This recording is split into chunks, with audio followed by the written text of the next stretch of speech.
લિંબાયત વિસ્તારમાં એક ચોંકાવનારો મામલો સામે આવ્યો છે। લિંબાયતમાં એક દિવ્યાંગ વ્યક્તિ પાસે કેટલાક શખ્સો ભીખ મંગાવતા હોવાનો ખુલાસો થયો છે। આવો જાણીએ શું કહ્યું આ વ્યક્તિએ। આ વ્યક્તિ જ્યારે લિંબાયતના માવલી ગેરેજ પર પહોંચ્યો ત્યારે તેને પોતાની આપવીતી જણાવી હતી। કેટલાક શખ્સો તેની પાસે જબરદસ્તી ભીખ મંગાવી રહ્યા હોવાની વાત કહેતા ઓટો ગેરેજ માલિકે પોલીસને જાણ કરી હતી। આ વ્યક્તિએ જણાવ્યું હતું કે મારી જેમ બીજા લોકો પાસે પણ ભીખ મંગાવવામાં આવી રહી છે। રોજના 350 રૂપિયાના રોજે શખ્સ પાસે ભીખ મંગાવવામાં આવી રહી હતી એવો દાવો કરવામાં આવી રહ્યો છે। આ મામલાની પોલીસને જાણ કરવામાં આવતા પોલીસ આવી પહોંચી હતી અને વ્યક્તિનો કબજો લીધો હતો।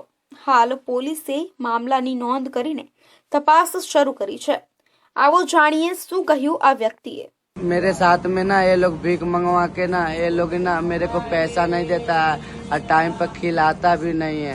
ये लोग बोला था ना कि तुमको 350 रुपया दूंगा और खाना भी खिलाऊंगा दोनों टाइम।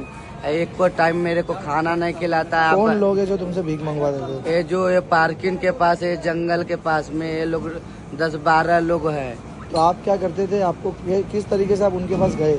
मैंने ना सूरत स्टेशन के पास ब्रिज के पास ना पुलिस चौकी के पास ऊपर से ना मैंने मांग के ही खा रहा था। 1 नंबर स्टेशन के पास है। वो लोग ना मेरे को काना पे टांग के ना मेरे को ले आन लिया यहाँ पर। अब मेरे को भागने नहीं देता है लोग, अब अरियारी रखता है लोग। तुम्हारे जैसे और कितने लोग हैं उनके पास? मेरे जैसा ना एक और आदमी है, मेरे से बूढ़ा है।